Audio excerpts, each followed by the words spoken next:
Quick IAS compose your dream. Hello दोस्तों, quick IAS में आपका स्वागत है। 69 बीपीएससी का जो पेपर है वो 30 सितंबर को है और बहुत कम टाइम बचा है और हमारे चैनल द्वारा सारे सब्जेक्ट के लगातार आपको जो है क्विक रिवीजन कराया जा रहा है। इसी तहत आज हम लोग जीव विज्ञान में बायोलॉजी में कुछ ऐसे क्वेश्चन लाए हैं जो आपके लिए बहुत महत्वपूर्ण और बार बार एग्जाम में आते हैं और ऐसे क्वेश्चन गलत नहीं होने चाहिए। और इसी तरह के आपको लगातार रिवीजन की क्लास मिलती रहेगी। आप चैनल को सब्सक्राइब कीजिए, बेल आइकन को जरूर प्रेस कीजिए जिससे आपको क्लास इस तरह की मिलती रहे। हम लोग शुरू करते हैं सीधे क्वेश्चन की ओर आते हैं। पहले प्रोटीन के बारे में बात कर लेते हैं। तो प्रोटीन का नामकरण किसने दिया था? जे मोल्डर ने दिया था और खोजकर्ता कौन है? जे बार्जेलियम है। ठीक है, तो इन दोनों लोगों का नाम याद रखना। खोजकर्ता कौन है और किन्होंने नामकरण दिया है। प्रोटीन के संगठन क्या क्या होते हैं ये बहुत महत्वपूर्ण है। और प्रोटीन के संगठन होते हैं कार्बन। सबसे ज़्यादा प्रोटीन में कार्बन पाया जाता है। या ऐसे ही क्वेश्चन आपसे पूछे जाएंगे एग्जाम में। ठीक है, तो सबसे ज़्यादा प्रोटीन होता है कितना? 50 से 54%। ऑक्सीजन नंबर 2 पर 21 से 24%, नाइट्रोजन 13 से 16%, हाइड्रोजन 7% और सल्फर 0.2 से लेकर 7% के बीच में। ये तो इतने चीज़ों से मिल करके प्रोटीन बना हुआ है। ये बहुत महत्वपूर्ण है, इसको याद रखना। इसे हम प्रोटीन का संगठन कहते हैं। प्रोटीन के स्रोत क्या होते हैं? दूध, सभी प्रकार की दालें, सोयाबीन, अंडा, मांस, मछली, ये सब हम प्रोटीन के स्रोत माने जाते हैं। और सोयाबीन दालों में सबसे अधिक प्रोटीन का स्रोत माना जाता है। ये बहुत महत्वपूर्ण पॉइंट है कि शरीर में पाए जाने वाले जो हार्मोन होते हैं, एंजाइम्स होते हैं, एंटीजन होते हैं, एंटीबॉडी होते हैं, ये सब प्रोटीन के प्रकार होते हैं। तो हार्मोन क्या है? प्रोटीन है। एंजाइम क्या है? प्रोटीन है। एंटीजन क्या है? ये भी प्रोटीन है। और एंटीबॉडी क्या है? ये भी प्रोटीन है। ऐसे ही क्वेश्चन आपसे एग्जाम में पूछे जाएंगे।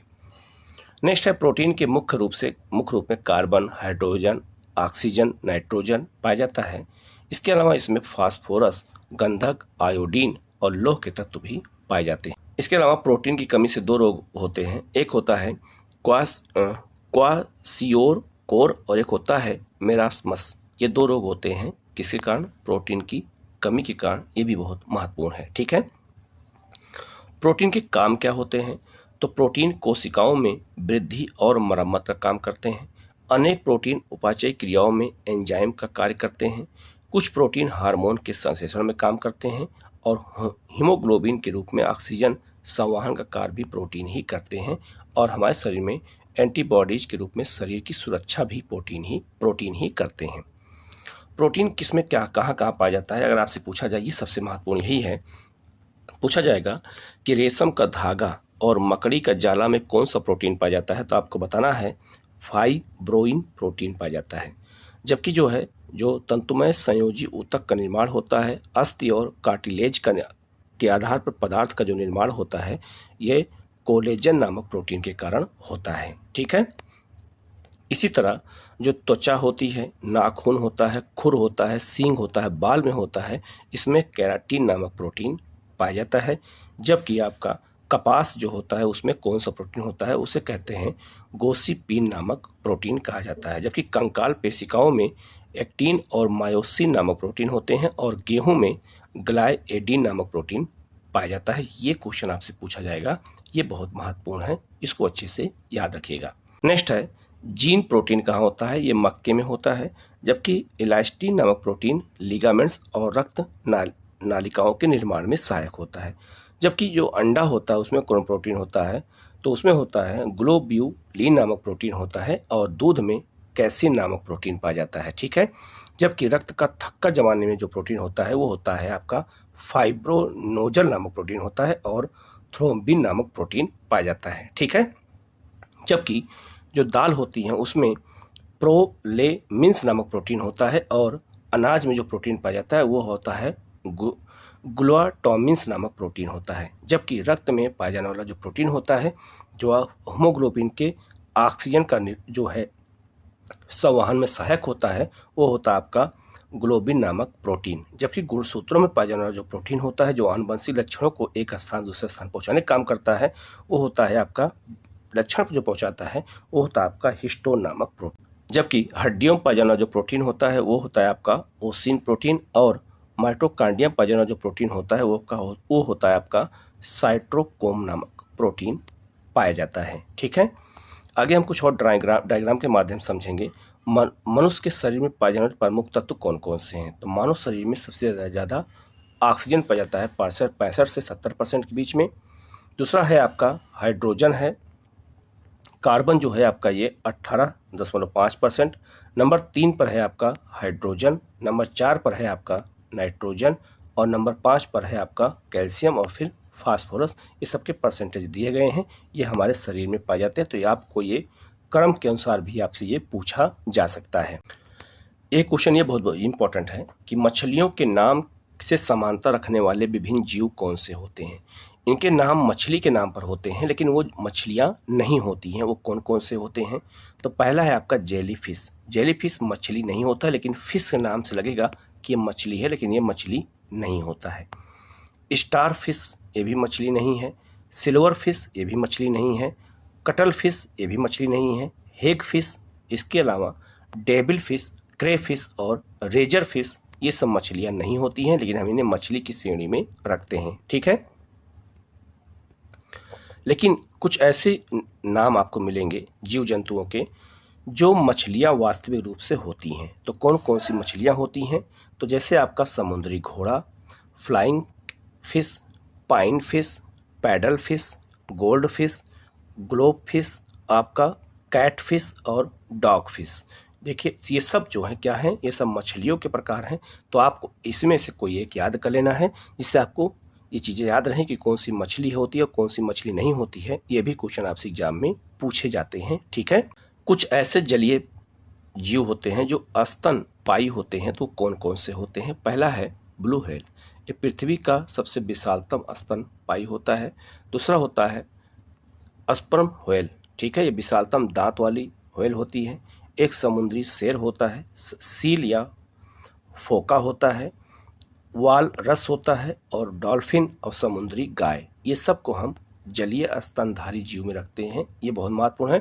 और समुद्री गाय को डुडोंग कहते हैं और ये आपका मन्नार की खाड़ी में स्थित है। और मन्नार खाड़ी में इनके लिए क्या बनाया गया है, संरक्षित केंद्र बनाया गया है, ये भी याद रखना है। ठीक है, रक्त में शर्करा या ग्लूकोज की मात्रा के बारे में अगर बात किया जाए, डायग्राम समझ लीजिएगा। तो अगर याद है, रक्त में शर्करा की मात्रा का मापन किससे किया जाता है, ग्लूकोमीटर के द्वारा। सामान्य मात्रा क्या होती है, 100 मिलीग्राम प्रति डेसीलीटर होती है। इकाई क्या होती है, मिलीग्राम प्रति डेसीलीटर होती है। और इंसुलिन नियमन हेतु उत्तरदायी होता है। ठीक है, हार्मोन है। तो रक्त में जो शर्करा की मात्रा आगे पीछे होती है, कम ज़्यादा होती है, तो उसका उत्तरदायी कौन होता है, हार्मोन होता है। कौन, इंसुलिन होता है। तो इंसुलिन एक हार्मोन एक प्रोटीन दोनों है। याद रखना, अगर रक्त में शर्करा की मात्रा अधिक हो जाती है तो उससे क्या होता है, मधुमेह नामक रोग हो जाता है। ठीक है, जबकि अगर रक्त में शर्करा की मात्रा जो ग्लूकोज की मात्रा में अगर कमी हो जाती है तो उसे हाइपोग्लाइसीमिया नामक रोग हो जाता है। ये भी आपको याद रखना है। और बायो में कुछ इस तरह के क्वेश्चन भी आते हैं, वन लाइनर, जो बार बार पूछे जाते हैं। तो बार बार जो क्वेश्चन पूछे जाते हैं हम उनको भी मेंशन किए हैं। उनको अगर एक बार आप अच्छे से देख लेंगे तो आपको ये याद हो जाएंगे, वहाँ गलती नहीं होनी चाहिए। जैसे फूलों के अध्ययन को क्या कहते हैं, एंथ्रोलॉजी कहा जाता है। रेशम कीट पालन को क्या कहते हैं, सेरीकल्चर कहते हैं। और मधुमक्खी का उपयोग किया जाता है एपीकल्चर के लिए, उसको एपीकल्चर कहा जाता है। सब्जी के लिए काम आने वाले पौधों के अध्ययन को कहते हैं ओलेरिकल्चर। अच्छा, ऐसे क्वेश्चन बार बार आते हैं, कन्फ्यूजन में क्वेश्चन केवल गलत होते हैं, याद रखना। वृद्धावस्था या काल प्रभावन के विषय में ज्ञात करने वाले विधा को कहते हैं जेट्रोलॉजी कहते हैं, ये भी याद रखना। ठीक है, तो ऐसे ही क्वेश्चन आपसे पूछे जाएंगे। पेडोलॉजी संबंधित किससे है, मिट्टी के वैज्ञानिक अध्ययन से है, उसे हम पेडोलॉजी कहते हैं। नील हरित शैवाल, कवक, अमीबा और युगलिना में से पृथ्वी पर सबसे पुराना जीव कौन है अगर पूछा जाए तो नील हरित शैवाल सबसे पुराना जीव है और सबसे अधिक ऑक्सीजन का उत्पादन भी यही करते हैं। विकासवाद का सिद्धांत किसने प्रतिपादित किया था, तो चार्ल्स डार्विन ने किया था। ये क्वेश्चन आपसे पूछा जाएगा, ये क्वेश्चन कई बार एग्जाम में आया भी है। जीव विज्ञान को सर्वप्रथम समझाया किसने था, तो लेमार्क ने समझाया था। और विकास के उत्परिवर्तन सिद्धांत का प्रतिपादन ह्यूगो डी ब्रीज ने किया है। ये बहुत महत्वपूर्ण है, ये क्वेश्चन कई बार रिपीट हो चुका है, इसलिए इसको मैं बार बार आपको दे रहा हूँ जिससे क्वेश्चन अगर आए तो गलत ना होने पाए। डॉल्फिन वर्गीकृत किए जाते हैं स्तनी में, मैंने ऊपर आपको बताया भी था। इसको हम अस्तनी जीव के अंतर्गत मानते हैं। जुगनू क्या होता है? एक कीट होता है, ये भी याद रखना। जुगनू जो है एक कीट माना जाता है, ठीक है। खटमल, मकड़ी, घरेलू मक्खी और मच्छर में से वह जो कीट नहीं है, तो मकड़ी कीट नहीं होता, याद रखना। जबकि खटमल, घरेलू मक्खी और मच्छर ये सब कीट वर्ग में आते हैं, लेकिन मकड़ी जो है कीट वर्ग में नहीं आता है, ये भी याद रखना। क्यों? क्योंकि इसके 8 पैर होते हैं, इसलिए ये मकड़ी जो है इसमें नहीं होता है। मकड़ी जो है कीट से भिन्न होती है, क्यों? क्योंकि मकड़ी में 8 टांगे पाई जाती हैं, इसीलिए वो कीट नहीं कहलाता है, ये कीटों की परिभाषा में नहीं शामिल है। तितली, तिलचट्टा, मच्छर और मकड़ी में कीट कौन नहीं है? तो मकड़ी ही नहीं है। अब आपको यहाँ एक और चीज़ मिल गया कि तितली और तिलचट्टा और मच्छर ये सब कीट में आते हैं, तो तितली भी कीट में ही शामिल होती है, ये भी याद रखना। यह हमें क्वेश्चन पूछा जा सकता है। नेक्स्ट है घरेलू मक्खी, खटमल, मच्छर और मकड़ी में से कीट नहीं है, तो मकड़ी ही हो गया। नेक्स्ट है छिपकली, तिलचट्टा, घरेलू, खटमल और मच्छर में से वह जीव जिसका रक्त सफ़ेद होता है, तो वो आपका तिलचट्टा का रक्त सफ़ेद होता है।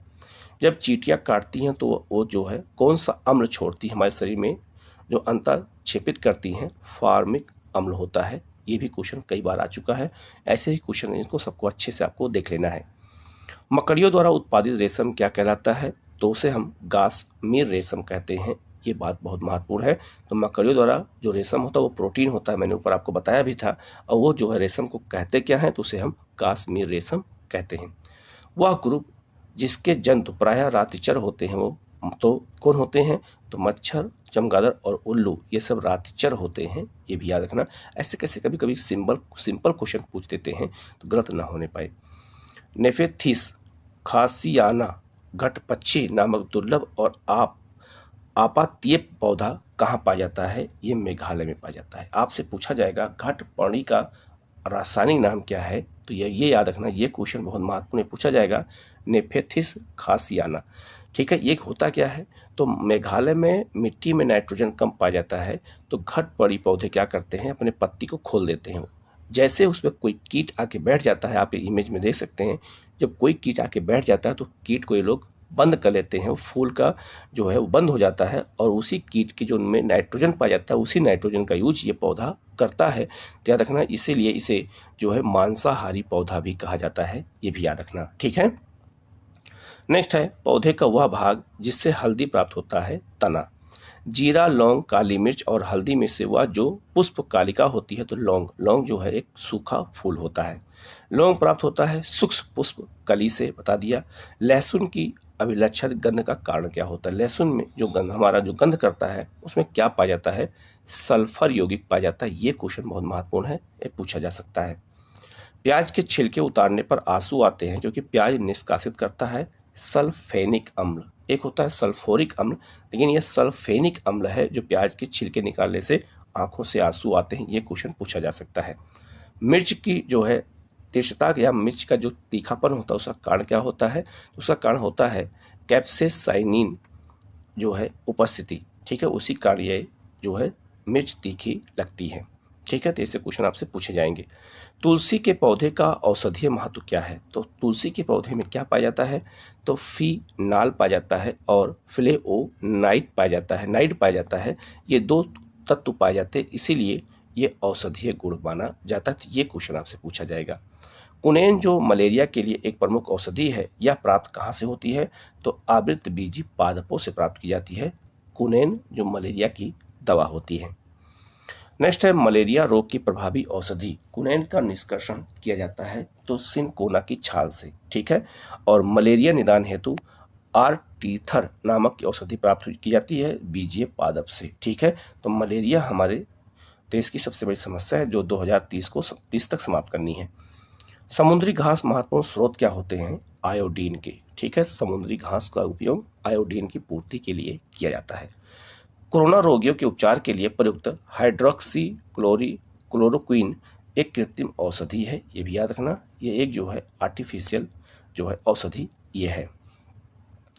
सहतूत का फल क्या होता है? सिरोसिस कहलाता है। सहतूत के फल को सिरोसिस कहते हैं बायो की भाषा में। नेक्स्ट है मरुस्थलीय पौधों की जड़ें लंबी होती है क्योंकि जड़ें पानी की तलाश में लंबी हो जाती है। आप ये मैप देख सकते हैं। मरुस्थलों में पानी कम पाया जाता है, तो मरुस्थल की जो जड़ें होती हैं पेड़ों की, वो काफ़ी लंबी गहराई में पाई जाती हैं। पानी की खोज में, वो पानी की खोज में काफ़ी गहरी हो जाती हैं। ये क्वेश्चन याद रखना, ये बहुत ही महत्वपूर्ण है। नेक्स्ट है, पौधे जो नमक युक्त मिट्टी में उगते हैं उन्हें क्या कहते हैं? हेलोफाइट कहा जाता है। और जल की अधिकतम मात्रा जिसकी पौधों को आवश्यकता होती है वह उसे अवशोषित करते हैं, तो जड़ों के बालों से। अब मैप पे देख सकते हैं, जो जड़ होती है उनमें भी छोटे छोटे बाल होते हैं, उसी से जल जो है पौधे प्राप्त करते हैं, या उन्हें हम कहते हैं अवशोषण करते हैं। नेक्स्ट है आपका हाइड्रोफाइट कहलाते हैं। एक जलीय पौधे को हाइड्रोफाइट कहा जाता है, ये भी आप इमेज में देख सकते हैं। ठीक है। नेक्स्ट क्वेश्चन है आपका, सेब के फल में लाली का कारण क्या होता है? एंथ्रोसाइनिन। एंथ्रोसाइनिन नामक जो है लवक होता है। ठीक है, वही जो है इसी से सेब के फल लाल होते हैं, यह याद रखना। नेक्स्ट है, टमाटर में लाल रंग का कारण क्या होता है? लाइकोपीन होता है, यह भी याद रखना। और पपीते, ठीक है, ये क्वेश्चन आता है, पूछा जाता है। और पपीते में पीले रंग का कारण क्या है? कैरिका जेंथिन होता है। ठीक है। और हाल ही में हमारे वैज्ञानिकों ने केले के पौधे की एक नई प्रजाति और भिन्न जाति की खोज की है, जिसकी ऊंचाई लगभग 11 मीटर तक होती है और उसके फल का गूदा नारंगी होता है। यह भारत के किस जिले में खोजा गया है? अंडमान द्वीप में। आप ये इमेज भी देख सकते हैं पपीते का।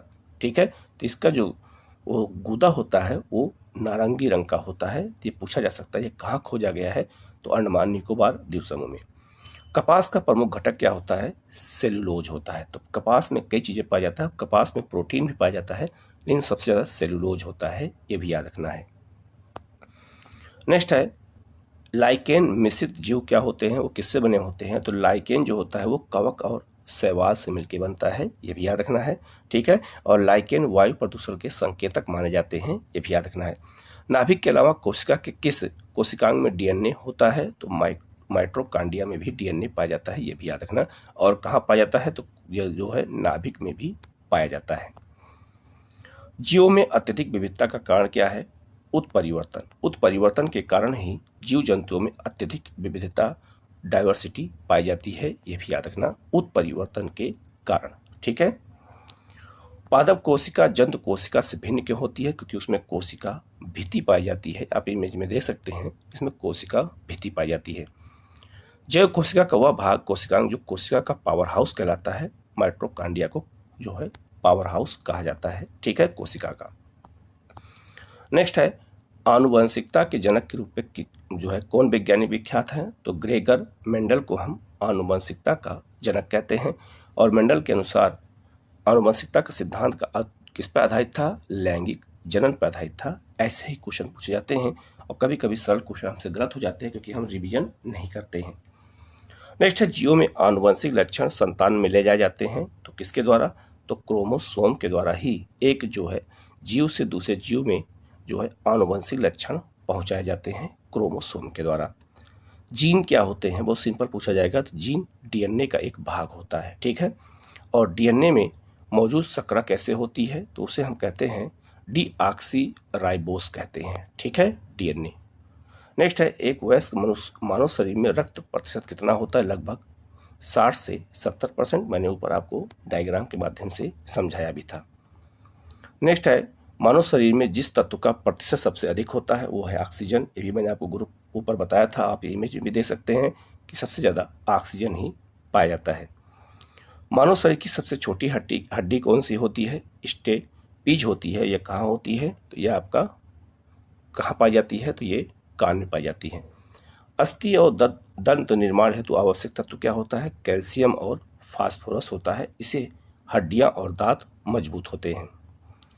कड़वाहट के लिए मानव जीभ का संवेदनशील क्षेत्र कौन होता है? तो जीभ का पीछे का जो जीभ, मान लो ये जीभ है, तो जीभ का जो पीछे वाला क्षेत्र होता है उसी से कड़वाहट के बारे में पता चलता है। मानव शरीर में पाचन का अधिकांश भाग संपन्न कहाँ होता है? छोटी आंत में। ये बहुत महत्वपूर्ण है, याद रखना। और पाचन की क्रिया मुंह से प्रारंभ होती है और छोटी आंत तक जाती है। ठीक है। नेक्स्ट है, एंजाइम क्या होते हैं? एक बायो उत्प्रेरक होते हैं और एंजाइम मूलतः प्रोटीन होते हैं, ये भी मैंने ऊपर आपको बताया था। तो एंजाइम जो होते हैं जो बायो उत्प्रेरक होते हैं, प्रोटीन होते हैं। और एंजाइम लाइपेज का स्रोत क्या होता है? आग्नाशय होता है, ये भी आपको याद रखना है।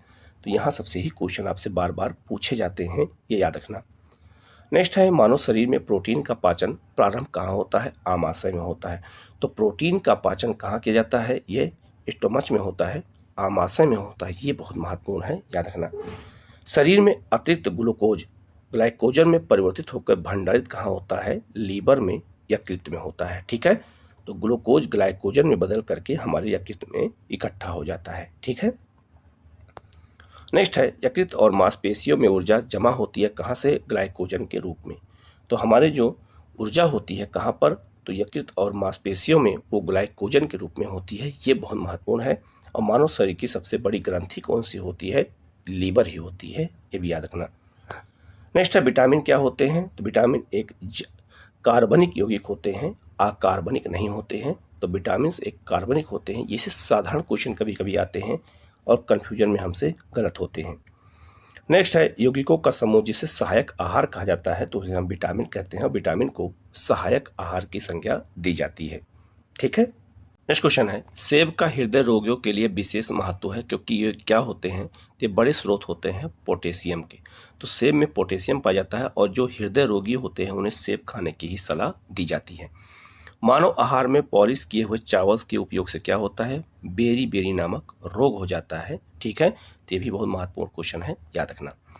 विटामिन और बार बार आते हैं। नेक्स्ट है विटामिन सी का सबसे उत्तम स्रोत आंवला होता है। विटामिन सी का रासायनिक नाम स्कॉर्बिक अम्ल होता है और विटामिन सी मदद करता है लौह के अवशोषण में। ये बहुत महत्वपूर्ण है। आपसे पूछा जाएगा कि हमारे शरीर में विटामिन सी क्या काम करता है? तो लौह के अवशोषण में योगदान देता है। यही क्वेश्चन में बहुत महत्वपूर्ण है, ये पूछा जा सकता है।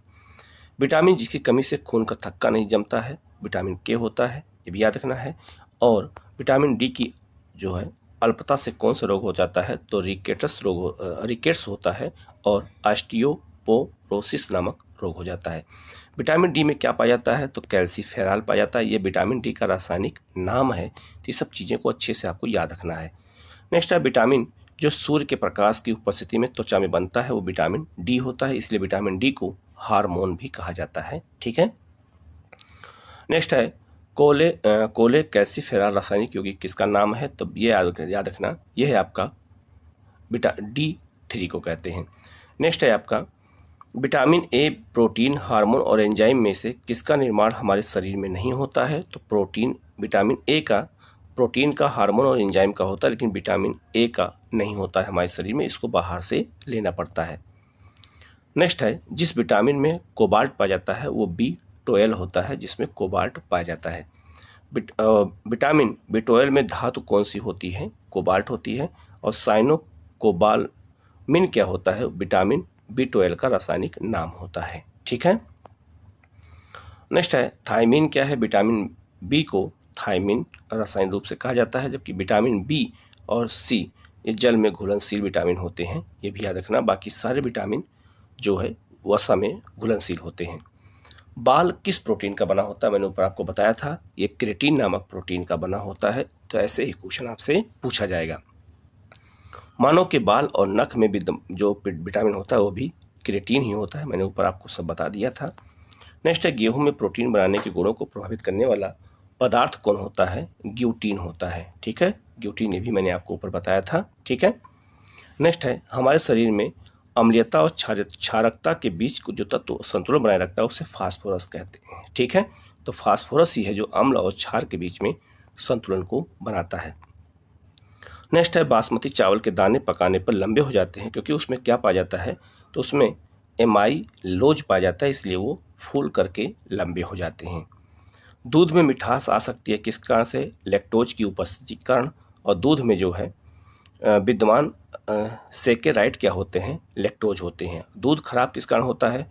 तो लैक्टोबैसिलस नामक बैक्टीरिया के कारण दूध जो है खराब हो जाता है। ये भी याद रखना। नेक्स्ट है दूध का दही में परिवर्तन होता है बैक्टीरिया के द्वारा। और गाय के दूध के हल्के पीले रंग का कारण क्या होता है? तो ये होता है कैरोटीन की उपस्थिति होता है। ठीक है, नेक्स्ट है गाय का दूध पीले सफ़ेद रंग का होता है, जिसका कारण क्या होता है? तो कैसीन के साथ कैरोटीन होता है। ठीक है, और दूध का सफ़ेद रंग कैसीन के कारण होता है। ये भी याद रखना कि दूध का रंग कैसीन के कारण होता है।